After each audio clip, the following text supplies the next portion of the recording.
Sejam bem-vindos e bem-vindas, queridos alunos e alunas do curso Mater Dei. Hoje nós vamos continuar o 6º módulo, nesta 7ª aula, já começando a parte do Novo Testamento. Então hoje nós vamos dar início à introdução ao Novo Testamento.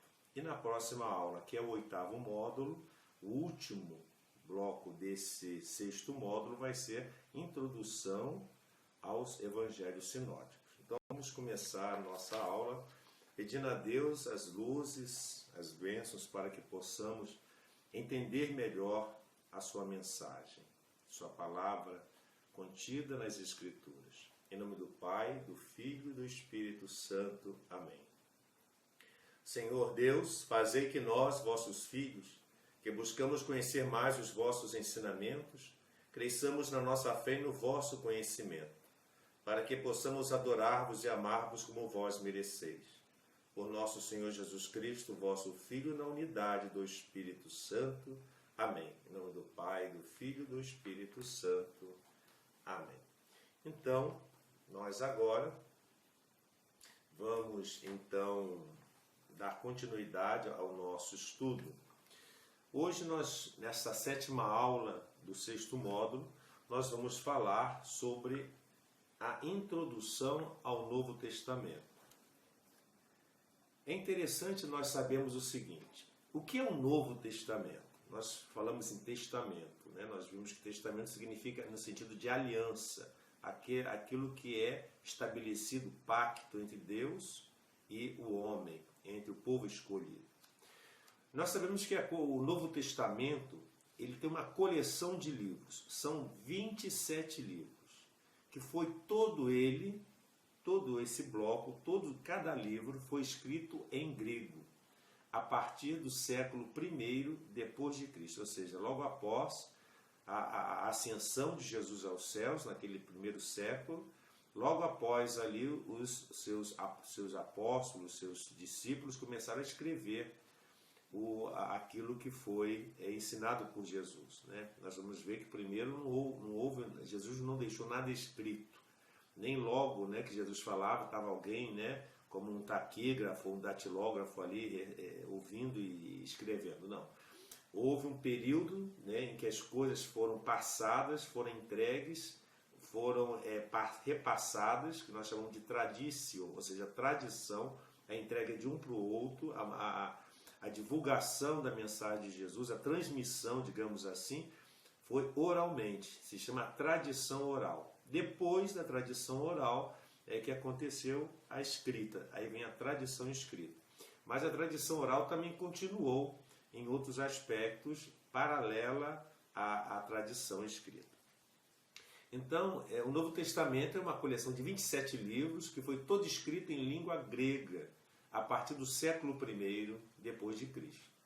Conserva neste bloco de evangelhos, ou seja, do Novo Testamento, digamos assim, de todos os 27 livros, conserva por escrito todo o testemunho a respeito de Jesus Cristo. Todo o Novo Testamento é calcado, fundamentado, focado na pessoa de Jesus, que nasceu em Nazaré.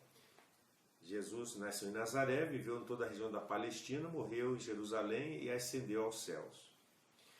E esses escritos foram deixados pelos apóstolos e discípulos imediatos, ou seja, esses documentos que a igreja deixou dos primeiros séculos, que foram guiados pelo Espírito Santo, reteve como referência e expressão fundamental o quê?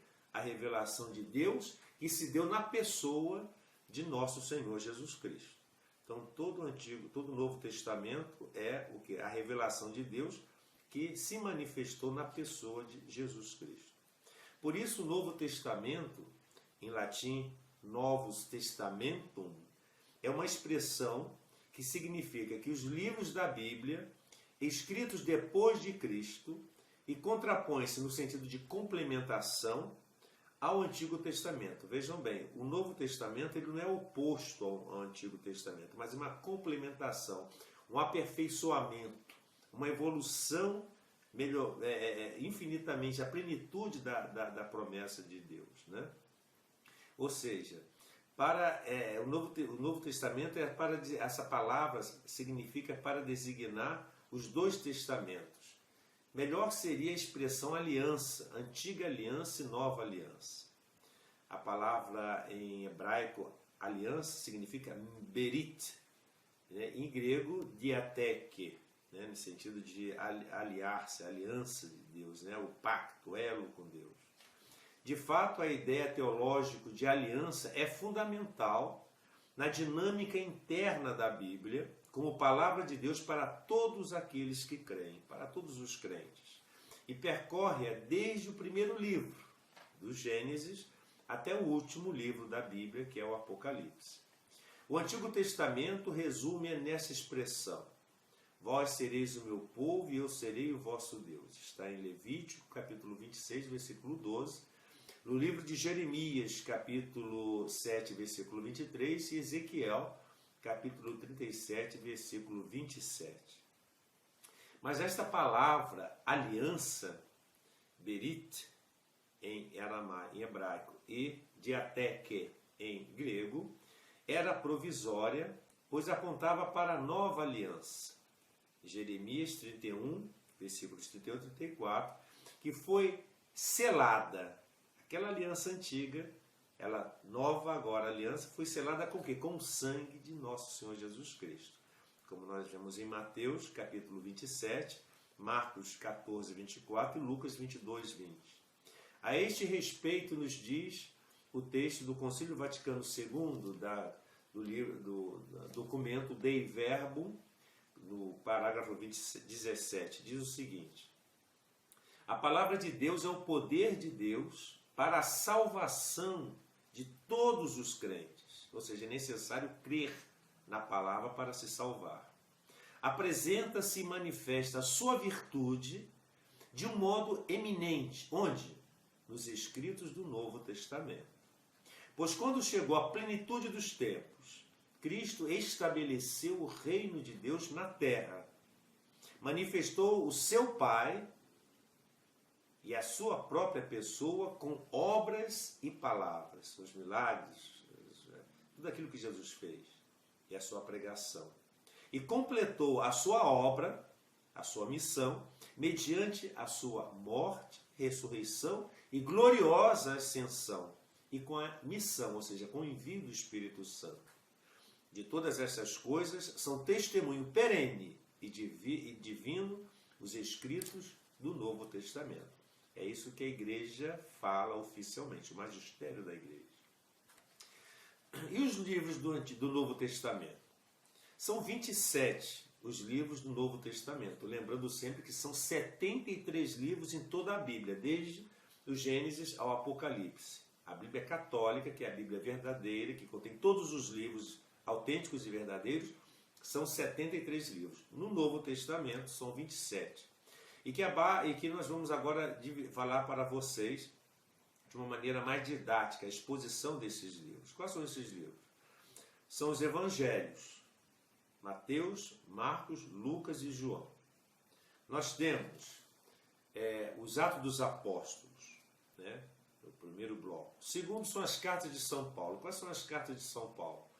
A carta aos Romanos, primeira carta aos Coríntios, segunda aos Coríntios, aos Gálatas, aos Efésios, aos Filipenses, aos Colossenses, a primeira carta aos Tessalonicenses, a segunda carta aos Tessalonicenses, a primeira carta a Timóteo, a segunda carta a Timóteo, carta a Tito e a Filémon. Nós temos separadamente a carta aos Hebreus, que antigamente era atribuída a São Paulo, mas depois os exegetas viram que essa carta não foi escrita por ele. Nós vamos ver isso no decorrer do nosso estudo, já no 7º módulo. Depois vem as cartas ou epístolas católicas, a carta de Tiago, a primeira carta de Pedro, a segunda carta de Pedro, a primeira carta de João, a segunda carta de João, a terceira carta de João e a carta de Judas. E nós temos, por fim, o livro da Revelação, Apocalipse, que é, digamos assim, o último livro do Novo Testamento e, consequentemente, de toda a Bíblia.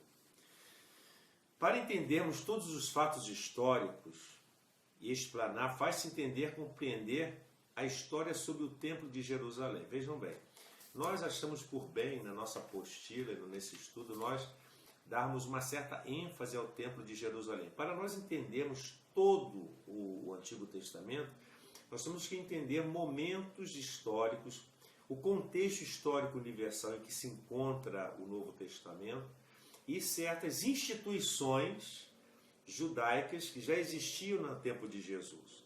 Então é necessário que nós tenhamos esse conhecimento para podermos entender a mensagem contextualizada de Jesus. Então nós temos, por exemplo, o Templo de Jerusalém. Nós sabemos que o Templo de Jerusalém foram 3 templos construídos. O primeiro templo era chamado Templo de Salomão.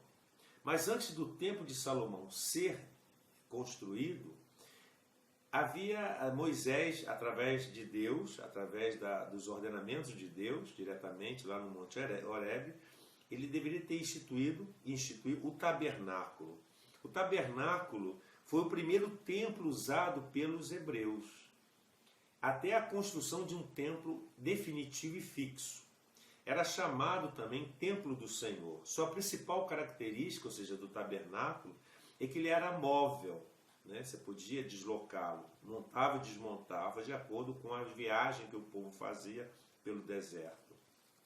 E era devido à necessidade do povo se deslocar, né? Nessa caminhada para a terra de Canaã. E isso foi em todo o deserto, desde o êxodo do Egito até a conquista da terra prometida. Né? O tabernáculo era o templo do Senhor, onde Deus morava junto ao seu povo, no meio do seu povo. Ele era móvel, era desmontável. Salomão, filho de Davi, ordenou a construção do templo para Deus, para colocar o quê? A Arca da Aliança, onde continha nessa arca o código da lei de Deus, os 10 mandamentos, a pedra com os 10 mandamentos. De início, esse templo foi idealizado por Davi, mas a obra coube a quem? Ao rei Salomão. O templo de Jerusalém, em hebraico, significa Beit Hamikdash. É o nome dado ao principal centro de culto de todo o povo de Israel, onde se realizavam as diversas ofertas e sacrifícios, conhecidas como Korbanot. O local da obra seria o Monte Moriá, onde Deus teria aparecido a Davi. Então, onde está o Templo de Jerusalém construído, hoje estão as ruínas, era o Monte Moriá. De acordo com a Torá, ou seja, a Bíblia hebraica, o primeiro templo foi construído no local onde Abraão havia oferecido Isaac em sacrifício. O templo foi construído durante o reinado de Salomão, utilizando material que havia sido acumulado em grande abundância por seu pai e antecessor, que era o rei Davi. Essa construção durou 7 anos, era um templo suntuosíssimo e de grande luxo para abrigar a palavra de Deus, a Arca da Aliança, e foi levado ao lugar chamado Santo dos Santos, que era um quarto lugar, um ambiente dentro desse templo. E pelos cálculos dos estudiosos, a ordem para a construção do primeiro templo foi dada por rei Davi em 1015. As fundações foram lançadas em 21 de maio de 1012 a.C. E assim nós temos, a construção terminou em 1005, século XI, mas sua dedicação foi adiada até o ano seguinte, a 1004, por ser um ano de jubileu. Depois, nós sabemos que esse templo de Salomão, ele foi destruído pelo rei Nabucodonosor, quando do exílio babilônico, em 586, esse templo foi destruído. O segundo templo, ele foi construído após o retorno dos judeus lá da Babilônia para Jerusalém, sob a orientação de Zorobabel, Neemias e Esdras. Foi erguido no mesmo local onde antes havia sido construído o Templo de Salomão. E quando começou isso? Em 535. Eles foram para o exílio em 586, ficaram lá quase 50, 60 anos, e quando eles, por uma ordem de Ciro, retornaram, para a Terra Santa, para Jerusalém. Então, Zorobabel, com Neemias e Esdras, deram reinício à reconstrução do novo templo. Sua construção foi interrompida durante o reinado de Ciro e retomada em 521, no segundo ano de Dario I. O templo foi consagrado em 516. Diferente do primeiro templo, este templo não tinha a Arca da Aliança. O Urim, o Tumim, o óleo sagrado, o fogo sagrado, as tábuas dos 10 mandamentos, os vasos com o maná do deserto, nem o cajado de Arão, que estavam dentro da arca. Essas três coisas, as pedras da lei, a vara de Salomão e um recipiente com o maná que sobrou, que foi conservado por Deus dentro da arca. E nós temos também relatos de que o livro apócrifo do primeiro Macabeus, segundo esse livro, havia um único candelabro neste templo, né? Porque o Urim, o Tumim, o óleo sagrado haviam desaparecido. E como havia, segundo relatos do livro de Macabeus, do primeiro livro, havia um único candelabro nele, em vez dos 10 que havia no templo de Salomão.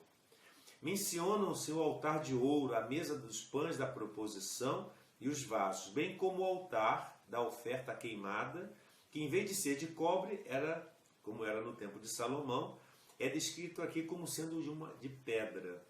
A novidade deste templo, desse segundo, é que havia no seu corte exterior uma área para prosélitos que eram adoradores de Deus, mas sem se submeter às leis do judaísmo. Nós temos também o terceiro templo, né? Assim, esse segundo templo ele foi destruído, né, na época pelo rei Antíoco Epifânio, em 186 a.C., né, que foi reconstruído, né, mais ou menos com pedras novas sob a direção de Judas Macabeus.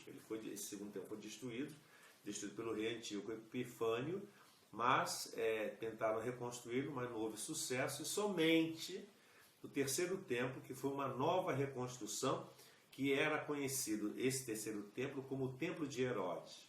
Esse templo terceiro tinha uma estrutura bem menos suntuosa do que o primeiro de Salomão, embora fosse muito maior do que o primeiro, ou seja, ele era mais ampliado, e nele fazia parte vários símbolos pagãos. Infelizmente, ele foi profanado, como a vinda do novo Império Mundial, ou seja, o Império Romano, e a conquista de Jerusalém. Foram escolhidos pelos judeus Herodes. Eles escolheram novos, eles quebraram a tradição do sacerdócio, né? Eles que instituíam quem eles queriam, segundo o gosto deles, a autoridade do rei Herodes, ou dos reis impostos pelo Império Romano, no caso aqui na época de Herodes, e eles administravam o templo conquistado, e ele, como tinha poder, na época Herodes, ele ampliou esse templo, e que ele foi depois destruído por Tito, imperador romano, né? E hoje não tem mais nada lá, né? Tem o Muro das Lamentações, e em cima, no local onde estava o antigo templo, se construiu uma mesquita, né, de Al-Aqsa, né, que hoje nós encontramos lá com aquela cúpula dourada. Quais são as classes sociais da época em que foi escrita essa parte da Nova Aliança, ou seja, o Novo Testamento? Existia naquela época, na época do Novo Testamento, 4 tipos de pessoas, 4 classes na sociedade judaica. Qual era? A primeira era a classe média, composta sobretudo por artesãos e comerciantes ou de proprietários de imóveis, né? É pouco conhecida essa classe média, mas era essa classe que, digamos, hoje seriam os burgueses, né? Digamos, em termos mais modernos. Então, eram artesãos, comerciantes, proprietários de imóveis. A segunda classe era a classe dos escribas e doutores da lei. Na maior parte eram leigos, não eram sacerdotes. Consagravam sua vida ao estudo da Escritura, exercendo ao mesmo tempo uma profissão. Então, eles se dedicavam ao culto, à Escritura, mas tinham uma profissão paralela a isso. Sua influência é muito grande, a maioria deles são fariseus. A terceira classe eram os sacerdotes, que que devemos distinguir a casta dos chefes dos sacerdotes, que em Jerusalém, que era uma aristocracia muito ciosa de seus privilégios. O sacrifício no templo, o comércio de peles, principalmente, garantem sua fortuna. São sobretudo saduceus e pouco estimados pelo povo. Os cerca de 18.000 sacerdotes e levitas, ou servidores do templo, pelo contrário, disseminados pelo país, são geralmente pobres e muito próximos do povo humilde. Então, os sacerdotes eram uma casta privilegiada e rica. E a quarta classe era a classe dos publicanos, que recolhiam os impostos para os romanos. São mal vistos por colaborarem com o inimigo e se enriquecem frequentemente nas costas do povo, aumentando seus impostos. Esses publicanos eram do povo, né, povo escolhido, mas eles serviam aos romanos, cobravam os impostos para o Império Romano. Eles eram odiados pelo povo, e quando eles cobravam os impostos, acrescentavam alguma coisa na qual eles se locupletavam, eles roubavam também. Né? Na história de Zaqueu, né, contada no livro dos Apóstolos. E tinha a sinagoga. O que era a sinagoga? A sinagoga era uma instituição religiosa mais importante depois do templo. A palavra sinagoga vem do grego, sinagoge, né? E esse lugar era um lugar de culto, onde todo bom judeu acudia a cada sábado, que era o dia especial de louvor, de adoração. O próprio Jesus frequentava a sinagoga. Era o lugar onde se proclamava e comentava a palavra de Deus e se fazia a oração da comunidade. Também servia de escola e centro de cultura. Teve especial importância, sobretudo na diáspora, ou seja, na dispersão, no exílio, e naqueles outros judeus que estavam fora da Terra Santa. Era chefiada, a sinagoga, pelos doutores da lei e pelos fariseus, e como não havia sacrifícios, os sacerdotes não tinham nela importância maior. Então, quais eram os grupos religiosos da época de Jesus, ou na época do Novo Testamento? Nós vamos dar aqui a ênfase a 7 grupos importantes. O primeiro eram os fariseus. Pessoas de classe média e baixa, eram especialmente devotos e cumpridores de todas as normas da lei de Moisés. Eles eram rigorosíssimos na observância da lei. A sua origem, sendo embora duvidosa, deve remontar à revolução de Judas Macabeus no século II. Né? Eles são rígidos na observância da lei, eram progressistas nas ideias religiosas, pois admitiam, ao contrário dos saduceus, a ressurreição final e a existência de anjos. Destruído o templo no ano 70, com ele desapareceu também a sua organização cultural, os sacerdotes e os sacrifícios. Restava a lei, a palavra de Deus, que estava na mão dos fariseus, na sinagoga. E foi a sinagoga que perpetuou o judaísmo até os nossos dias. O segundo grupo religioso são os doutores da lei ou escribas, que era o grupo mais ligado ao dos fariseus. Havia uma proximidade entre esses dois grupos. O Novo Testamento refere frequentemente esses rabinos copistas que se tornaram também intérpretes da lei. Eles eram, podemos assim dizer, os teólogos do farisaísmo, embora também houvesse doutores da lei entre os saduceus. E quem são os saduceus, esse outro grupo religioso? O nome saduceu deriva do sumo sacerdote Sadoc. Existiam como partido político desde o segundo século a.C.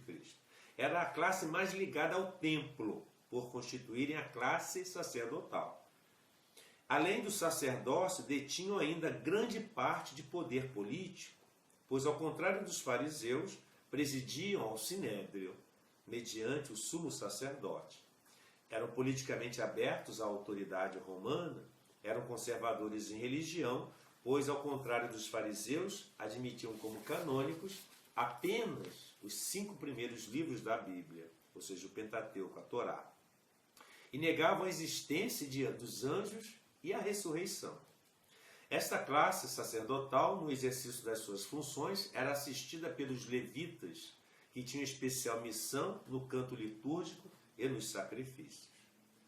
Temos os samaritanos, como o nome indica, eram os habitantes da Samaria, descendentes da população mista israelita e pagã, que ocupou aquele território depois do exílio dos samaritanos para Nínive. Nós temos os zelotas, que, como o nome indica, zelavam pela independência nacional de Israel contra o poder político estrangeiro. Eles eram nacionalistas, eram aversos ao Império Romano. Mas a sua luta era violenta, provocando sucessivos confrontos e atentados contra o exército ocupante.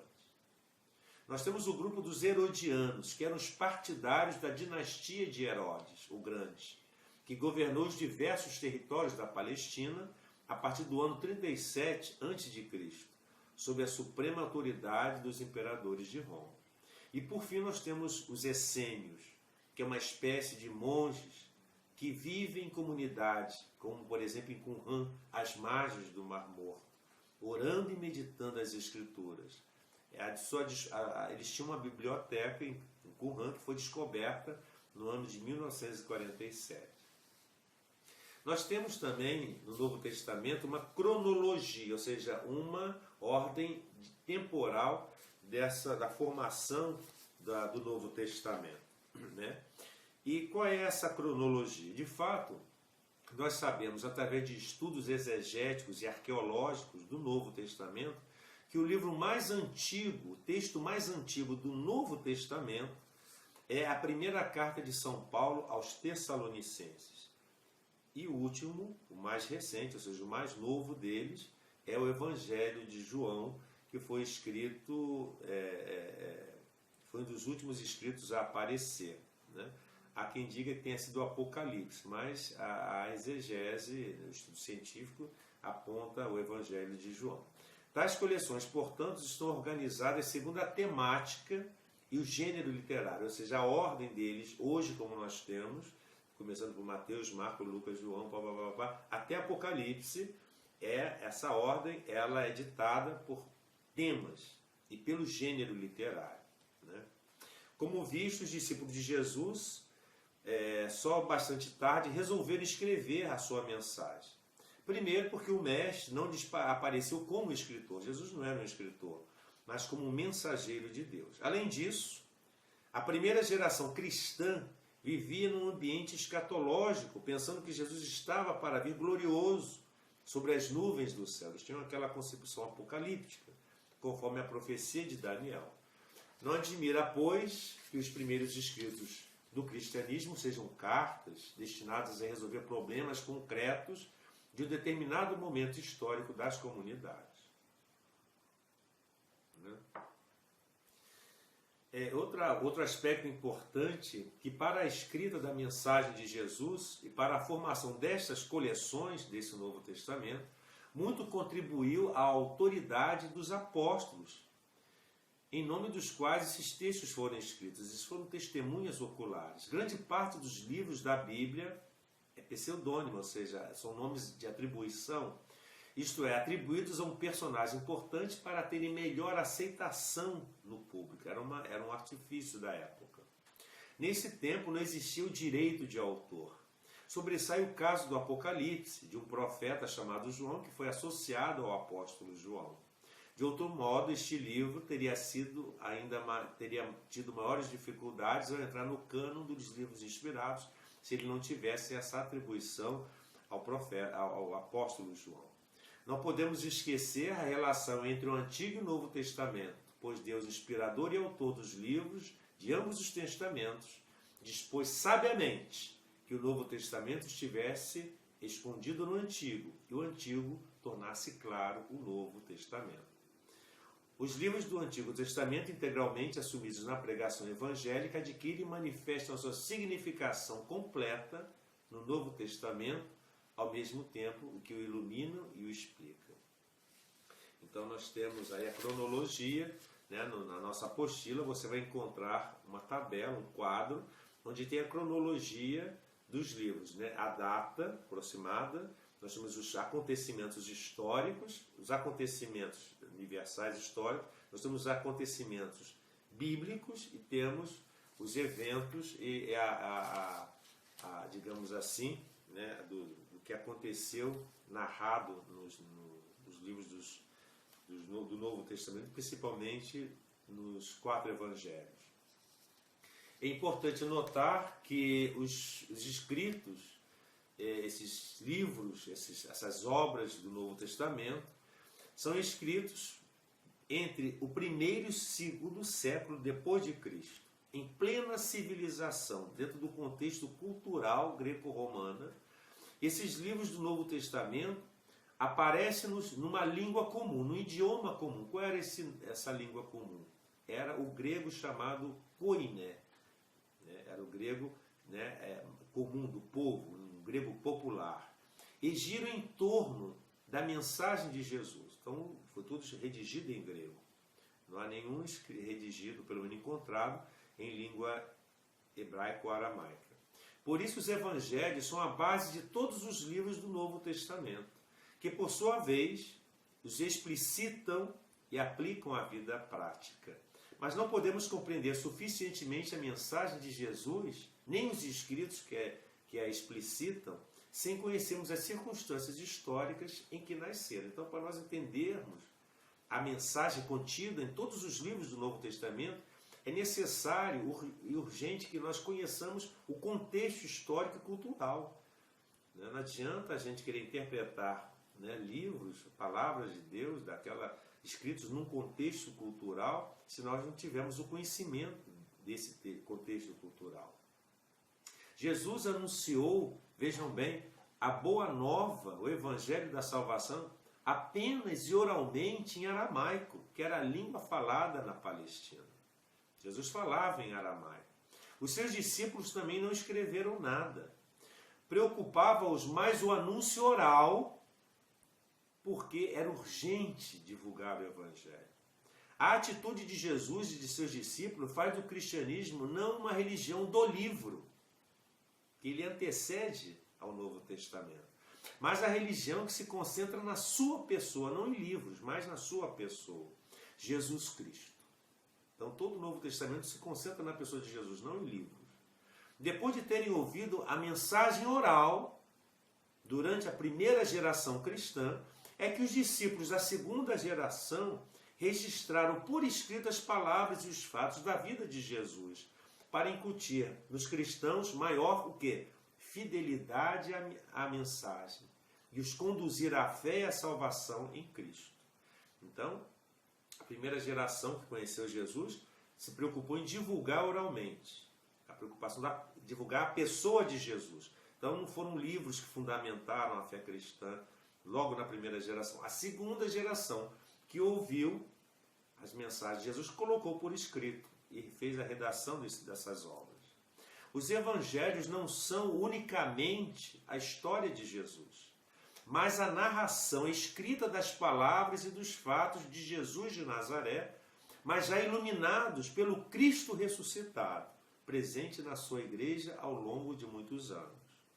A Constituição Dogmática Dei Verbo do Concílio Vaticano II diz que os evangelhos não são história escrita à maneira do nosso tempo, como nós entendemos de historiografia. Os evangelistas fazem uma história em função da fé, da teologia. Eles resumem, interpretam, explicam e redigem fatos da vida de Jesus para apresentar uma determinada ideia teológica e uma determinada classe de ouvintes. Então, qual era o ambiente de Jesus? O ambiente de Jesus era um ambiente apocalíptico. A corrente, digamos assim, apocalíptica era uma das principais no ambiente religioso no primeiro século de Cristo. Primeiro século. Antes e no século depois. Tinha uma perspectiva de apocalipse, de fim, de plenitude dos tempos. Veja-se na expectativa dos fins dos tempos. Deus vai finalmente pôr um termo na história, estabelecendo o seu reino. O fim dos tempos significa isso, é o estabelecimento do reino de Deus. A plenitude é a vinda do reino e o fim dos tempos é a consumação. Esta expectativa difusa comporta muitos matizes. Para muitos, esta vinda do reino se fará pela intervenção do Messias, ou Cristo. Messias, Mexiá e Christos, que significa ungido. tanto em grego como em aramaico, que expulsará os romanos e restabelecerá Israel em seu poder político. Ele sempre visava a coisa do ponto de vista político. O Novo Testamento não surgiu pronto e completo no início do cristianismo. Sua formação pode ser resumida em 3 etapas. Como é que se formou o Novo Testamento? Primeira etapa, o registro da vida e a pregação de Jesus. Jesus não escreveu, tudo o que sabemos dele foram seus amigos que escreveram. Embora soubesse escrever, Jesus era o homem mais da fala e da ação do que da escrita. Segunda etapa, o registro do ensino oral dos apóstolos. Ou seja, os apóstolos começaram a pregar, transmitiram oralmente o que Jesus tinha feito e ensinado às comunidades. E essas comunidades começaram a resumir e a guardar tudo de mais importante e colocar em prática o que era falado. E a terceira fase, a terceira etapa, é a fixação da pregação dos apóstolos. Ou seja, a comunidade ia repetindo, contando e registrando e resumindo o que os apóstolos falavam e faziam, e com isto ia se emoldurando os 27 livros que formam o Novo Testamento. Isso aí é importante frisar, né? E a resenha dos livros do Novo Testamento, né? Nós podemos dizer que os livros do Novo Testamento, né, contêm notícias a respeito, né,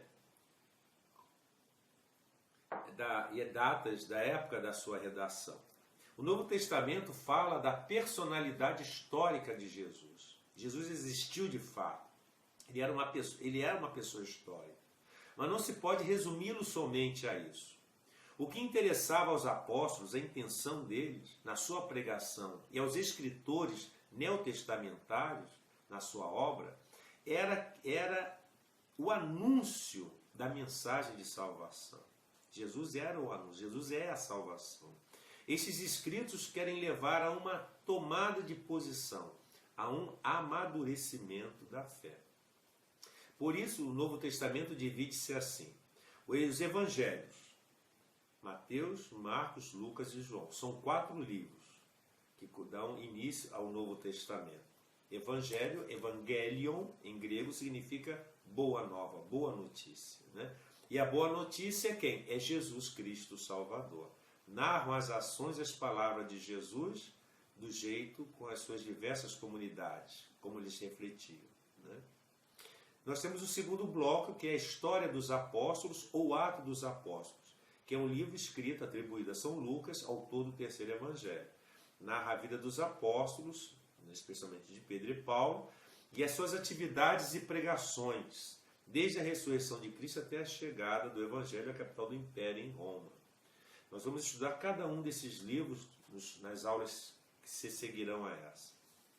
Nós temos as leituras epistolares, ou seja, as cartas e epístolas endereçadas às comunidades.